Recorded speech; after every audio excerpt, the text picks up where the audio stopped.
अभी तक हम लोगों ने व्यक्तियों के कर दायित्व की गणना अध्याय के अंतर्गत भारत में निवासी करदाताओं के व्यक्तियों की कुल आय और कर दायित्व की गणना को समझा है। आज हम ऐसे करदाता की कुल आय और कर दायित्व की गणना को करेंगे जो गत वर्ष में भारत में अनिवासी करदाता है। अगर करदाता भारत में अनिवासी हो गत वर्ष में तो उसके कर दायित्व की गणना पर क्या प्रभाव पड़ता है, आइए इस प्रश्न के माध्यम से हम समझते हैं। एक प्रश्न मैंने लिया है, 31 मार्च 2019 को समाप्त होने वाले गत वर्ष के लिए एक अनिवासी व्यक्ति जिसकी आयु 70 वर्ष है कि भारतीय आय का विवरण निम्न प्रकार है। The particulars of Indian income of a non-resident individual who has 70 years for the previous year ended 31st March 2019 are as under। पहला, वेतन से आय गणना की गई। इनकम फ्रॉम सैलरी कंप्यूटेड 1,72,000 रुपए, रुपीज 1,72,000। मकान संपत्ति से कर योग्य आय taxable income from house property 47,000 रुपए, रुपीज 47,000। अल्पकालीन पूंजी लाभ शॉर्ट टर्म कैपिटल गेन 72,000 रुपए, रुपीज 72,000। भूमि व भवन के संबंध में दीर्घकालीन पूंजी लाभ long term capital gain in respect of land and building 1,20,000 रुपए, रुपीज 1,20,000। आभूषणों के संबंध में दीर्घकालीन पूंजी हानि long term capital loss in respect of jewellery 17,000 रुपए। आकस्मिक आय टीवी पर खेल casual income game on TV 20,000 रुपए, रुपीज 20,000। उसने अपने जीवन पर ली गई एक पॉलिसी का जीवन बीमा प्रीमियम 6,000 रुपए चुकाया तथा प्रमाणित प्रोविडेंट फंड अंशदान 5,000 रुपए का किया। He paid life insurance premium rupees 6,000 on a policy taken on his whole life and contributed to recognized provident fund rupees 5,000। ये जो जीवन बीमा प्रीमियम 6,000 रुपए चुकाया गया है और प्रमाणित प्रोविडेंट फंड में जो 5,000 रुपए का अंशदान किया गया है, इन दोनों की धारा 80C के अंतर्गत छूट मिलेगी। जब हम कुल आय की गणना करेंगे तो सकल कुल आय में से जब धारा 80 की कटौतियां घटाई जाती है, वहां पर इस 6,000 रुपए के जीवन बीमा प्रीमियम और 5,000 रुपए के प्रमाणित प्रोविडेंट फंड अंशदान, इन दोनों की धारा 80C के अंतर्गत कुल 11,000 रुपए की कटौती दी जाएगी। आगे प्रश्न में है कि एक अनुमोदित संस्था को चेक द्वारा 20,000 रुपए का दान दिया। Donated a sum of ₹20,000 by check to an approved charitable institution। अनुमोदित संस्था को चेक के द्वारा जो दान दिया गया है, धारा 80G के अंतर्गत इसकी छूट दी जाती है, पर इसकी पूरी छूट नहीं दी जाती। इसकी गणना करनी पड़ती है और गणना करके जो राशि निकाली जाती है उसे कटौती योग्य राशि कहते हैं। तो दान की उस कटौती योग्य राशि का 50% धारा 80G के अंतर्गत छूट दी जाती है। 50% deduction allowed of qualifying amount of donation under section 80G। तो ये जो अनुमोदित प्रयास संस्था को दान दिया है, आगे जब हम हल करेंगे तो इस दान की कटौती योग्य राशि की गणना करनी होगी और उस राशि का 50% की छूट प्रदान की जाएगी। उसके शुद्ध कर दायित्व की गणना कीजिए। Compute his net tax liability. आइए इनके कर दायित्व की गणना करने के लिए पहले हम इनकी कुल आय की गणना करते हैं। कैलकुलेशन ऑफ टोटल इनकम, कुल आय की गणना फॉर द असेसमेंट ईयर 2019-20। कर निर्धारण वर्ष 2019-20 के आय का पहला शीर्षक इनकम फ्रॉम सैलरी, वेतन से आय, जो प्रश्नानुसार 1,72,000 रुपए है। आय का दूसरा शीर्षक मकान संपत्ति से आय, इनकम फ्रॉम हाउस प्रॉपर्टी, जो प्रश्नानुसार 47,000 रुपए है, रुपीज 47,000। आय का तीसरा शीर्षक होता है व्यापार से आय, इनकम फ्रॉम बिजनेस, जो हमारे प्रश्न में नहीं है, निल। आय का चौथा शीर्षक कैपिटल गेन, पूंजी लाभ। पूंजी लाभ के अंतर्गत सबसे पहले लॉन्ग टर्म कैपिटल गेन, दीर्घकालीन पूंजी लाभ। हमारे प्रश्न में भूमि भवन के विक्रय से एक दीर्घकालीन पूंजी लाभ हुआ है, किंतु आभूषण के विक्रय से एक दीर्घकालीन पूंजी हानि हुई। तो दीर्घकालीन पूंजी हानि की पूर्ति दीर्घकालीन पूंजी लाभों में से की जाती है। लॉन्ग टर्म कैपिटल लॉस को लॉन्ग टर्म कैपिटल गेन से सेट ऑफ किया जाता है। तो हम लोग लेंगे सबसे पहले लॉन्ग टर्म कैपिटल गेन, दीर्घकालीन पूंजी लाभ जो भूमि और भवन के विक्रय से हुआ था 1,20,000 रुपए। इसमें से पूर्ति कर दी जाएगी, सेट ऑफ किया जाएगा, घटाया जाएगा जो आभूषण को बेचने से दीर्घकालीन पूंजी हानि हुई। लॉन्ग टर्म कैपिटल लॉस 17,000 रुपए की थी। तो 1,20,000 रुपए के लाभ में 17,000 रुपए की हानि को घटाने के बाद अब दीर्घकालीन पूंजी लाभ जो कर योग्य होगा वो होगा 1,03,000 रुपए, taxable long term capital gain. इसमें जोड़ेंगे शॉर्ट टर्म कैपिटल गेन, अल्पकालीन पूंजी लाभ जो प्रश्न के हिसाब से 72,000 है, 72,000 रुपए है। तो इस तरह से कर योग्य पूंजी लाभ हुआ 1,75,000।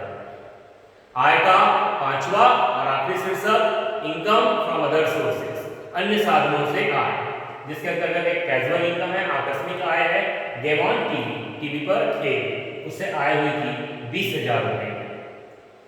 आय के इन पांचों शीर्षकों का योग ग्रॉस टोटल इनकम, सकल कुल आय 4,14,000 रुपए।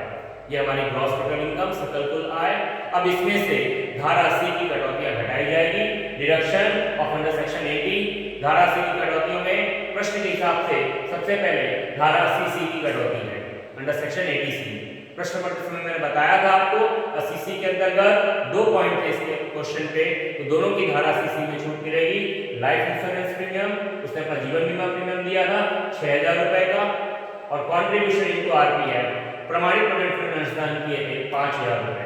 तो जो 6,000 रुपए का जीवन बीमा प्रीमियम और 5,000 रुपए का प्रमाणित प्रोविडेंट फंड अंशदान हुआ है, दोनों मिलाकर 80C के अंतर्गत 11,000 रुपए की छूट से मिलेगी।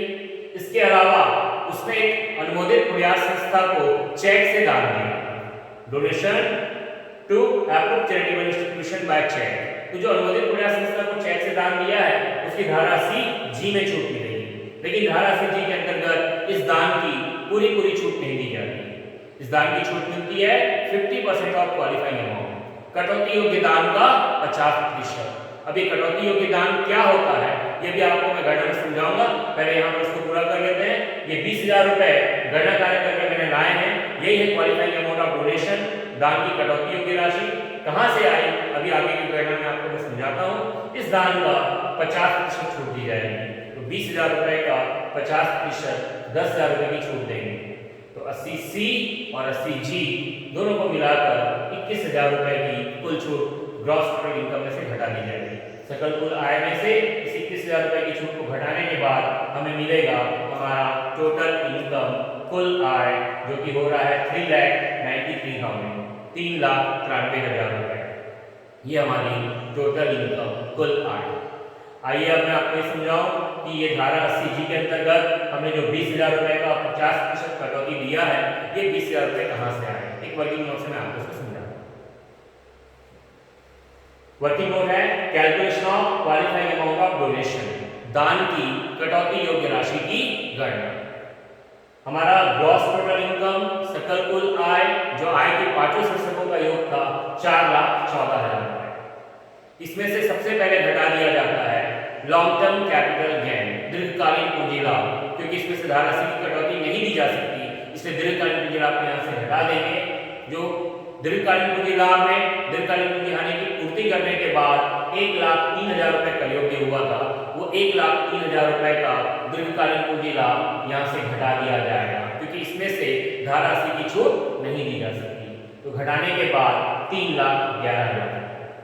अब इसमें से घटाएंगे धारा 80 की कटौतियां 80G को छोड़कर, deduction of under section 80 except 80G, क्योंकि हम लोग 80G के लिए ही गणना कर रहे हैं, तो 80G को छोड़कर बाकी जो कटौती है वो यहाँ से घटा दी जाएगी। तो 80G को छोड़कर यहाँ पर 80C की कटौती थी, और वो 80C की कटौती 11,000 रुपए की थी, वो 11,000 रुपए यहाँ से घट गए। तो 80C के 11,000 रुपए घटाने के बाद टोटल इनकम, कुल आय आ रही है 3 लाख रुपए इस गणना के लिए। तो इस गणना में कुल आय हो गई 3 लाख रुपए। इस कुल आय का 10%, 10% ऑफ टोटल इनकम, 3 लाख रुपए का 10% 30,000। कुल आय का 10%, 10% ऑफ टोटल इनकम, 3 लाख रुपए का 10% 30,000। या एक्चुअल डोनेशन, वास्तविक दान, जो हमारे प्रश्न में आप पढ़ेंगे आखिरी पैराग्राफ में, तो 20,000 रुपए का दान उसने दिया। तो कुल आय का 10% या वास्तविक दान, जो दोनों में कम, 10% ऑफ टोटल इनकम और actual donation, which ever is less.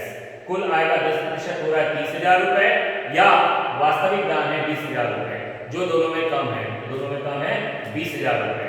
इसलिए दान की कटौती योग्य राशि क्वालिफाइंग अमाउंट ऑफ डोनेशन 20,000 रुपए होगा, जो हमने अपने हल में लिया था। इसी 20,000 रुपए का हम लोगों ने 50% कटौती दी थी, 10,000 रुपए धारा सीजी का। आइए इस कटौती योग्य दान की गणना के बाद हम प्रश्न के सबसे महत्वपूर्ण step calculation of tax payable, इस व्यक्ति के कर दायित्व की गणना करते हैं। इसके कर दायित्व की गणना करते समय हमें एक दो बातें ध्यान रखनी है। हमारे प्रश्न के अनुसार इनकी आयु 70 वर्ष है, ये सीनियर सिटीजन है। और कर दायित्व की गणना का नियम यह कहता है कि अगर करदाता वरिष्ठ नागरिक हो तो उसकी 3 लाख रुपए तक की आय पर उसे कोई कर देय नहीं होता। उसकी आय की कर मुक्त सीमा 3 लाख रुपए है। Income exempt up to 3 lakh for senior citizen. लेकिन इसमें यह ध्यान रखना है कि हमारे इस प्रश्न में जो करदाता है वो भारत में अनिवासी करदाता है, नॉन रेसिडेंट इन इंडिया। अगर वो भारत में अनिवासी करदाता हो तो कर दायित्व की गणना करते समय उसे वरिष्ठ नागरिक होने का फायदा नहीं दिया जाएगा। सीनियर सिटीजन होने का बेनिफिट उसे नहीं मिलेगा। सीनियर सिटीजन होने का बेनिफिट उसी करदाता को दिया जाता है जो भारत में गत वर्ष में निवासी करदाता रहा हो, और यह एक अनिवासी करदाता है, इसलिए इसको सीनियर सिटीजन होने का बेनिफिट नहीं मिलेगा। तो इसको अगर सीनियर सिटीजन होने का बेनिफिट नहीं मिलेगा तो कर दायित्व के सामान्य नियमों से ही इसके करों की गणना की जाएगी। तो आइए हम इसके कर दायित्व की गणना करते हैं। हमारे इस प्रश्न में इन्हें आकस्मिक आय हुई थी टीवी गेम से, तो जो आकस्मिक आय हुई है, आकस्मिक आय पर धारा 115 बीबी के अनुसार 30% का कर देय होता है। इसलिए सबसे पहले हम लेंगे 30% टैक्स ऑन कैजुअल इनकम। आकस्मिक आय पर 30% देय कर, जो टीवी के खेल से उसको आय हुई थी 20,000 रुपए की, उस 20,000 का 30% 6,000। उसके पश्चात धारा 112 के अनुसार दीर्घकालीन पूंजी लाभों पर 20% का कर देय होता है। 20% tax payable on long term capital gain. दीर्घकालीन पूंजी लाभ पर 20% का कर। जब आप अपनी कुल आय की गणना में देखेंगे तो दीर्घकालीन पूंजी लाभ में से दीर्घकालीन पूंजी हानि को घटाने के बाद जो दीर्घकालीन पूंजी लाभ का योग्य हुआ था वो 1,03,000 रुपए था। तो उस 1,03,000 रुपए का 20%, तो 1,03,000 रुपए का 20% 20,600 रुपए, ये हुआ 20% tax on long term capital gain. दीर्घकालीन पूंजी लाभ पर 20% कर। अब इसके पश्चात इस व्यक्ति की अन्य आय पर हम कर दायित्वों के नियमानुसार कर की गणना करेंगे। तो अन्य आय पर नियमानुसार हम कर की गणना करें। अन्य आय से तात्पर्य कुल आय में से आकस्मिक आय पर हम लोग कर लगा चुके हैं, वो घटा दिया जाएगा। दीर्घकालीन पूंजी लाभ पर भी हम लोग कर लगा चुके हैं, वो भी घटा दिया जाएगा। तो दोनों को घटाने के बाद जो अन्य आय आएगी उस अन्य आय पर हमारे द्वारा कर की गणना की जाएगी, जो कि 2,70,000 रुपए होगी। तो 2,70,000 रुपए की अन्य आय पर हम कर की गणना करते हैं। सबसे पहले 2,50,000 रुपए तक की आय पर कर nil, tax on income up to ₹2,50,000 nil. फिर 2,50,000 रुपए से 2,70,000 रुपए तक की उसकी अन्य आय पर 5% कर। पुनः दोहरा दूं, ये 2,70,000 रुपए की अन्य आय कहां से आ रही है? कुल आय में से आकस्मिक आय और दीर्घकालीन पूंजी लाभ दोनों को घटाएंगे तब अन्य आय आएगी। क्योंकि हमने आकस्मिक आय पर 30% का कर ले लिया है, दीर्घकालीन पूंजी लाभ पर 20% का कर ले लिया है, दोनों पर हमारे द्वारा कर लगाया जा चुका है, इसलिए कुल आय में से दोनों को कम कर देंगे। उसके पश्चात हमें मिलेगी अन्य आय जो आ रही है 2,70,000 रुपए। तो 5% tax on income up to ₹2,50,000 to ₹2,70,000 other income. तो 2,50,000 से 2,70,000 अर्थात 20,000 रुपए का 5%। तो 20,000 रुपए का 5% 1,000 रुपए।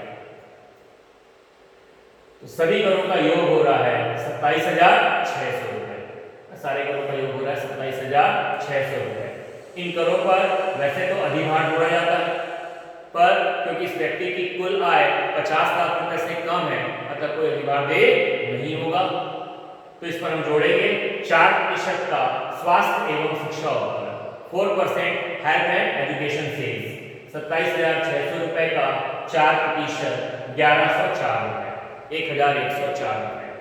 स्वास्थ्य और शिक्षा उत्तर जोड़ने के बाद सकल देय कर ग्रॉस टैक्स पेएबल 28,704 रुपए, ग्रॉस टैक्स पेएबल सकल देय कर 28,704 रुपए। अब इसमें से माइनस होगा TDS, tax collected at source, स्रोत पर कर की कटौती। स्रोत पर कर की कटौती क्यों माइनस होगी? प्रश्न में आकस्मिक आय थी, टीवी पर खेल से आकस्मिक आय हुई थी, और आकस्मिक आय का नियम यह है कि यदि गत वर्ष में आकस्मिक आय 10,000 रुपए से अधिक हो तो उस पर 30% की दर से टीडीएस काटा जाएगा। ये आकस्मिक आय का नियम है। इस प्रश्न में करदाता भारत में अनिवासी करदाता, नॉन रेसिडेंट इन इंडिया, अगर करदाता अनिवासी करदाता हो तो उसकी आकस्मिक आय पर 31.2% की दर से टीडीएस काटा जाएगा। निवासी और अनिवासी के बीच में एक फर्क है।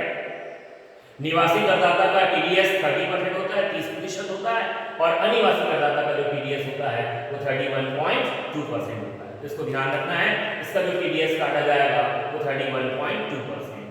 20,000 रुपए की इसकी आकस्मिक आय थी, इसका 31.2% 6,240 रुपए टीडीएस स्रोत पर कर की कटौती की जाएगी।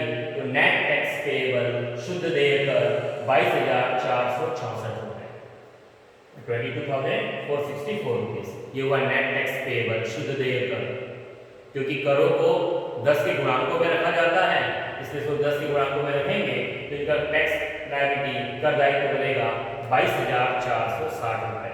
तो गत वर्ष में इस अनिवासी करदाता को 22,460 रुपए का आयकर देय होगा। तो इस प्रश्न में हमें अनिवासी करदाता के बारे में दो बातें ध्यान रखने की है। पहली बात, क्योंकि करदाता अनिवासी है इसीलिए उसे वरिष्ठ नागरिक होने का लाभ प्रदान नहीं किया जाएगा।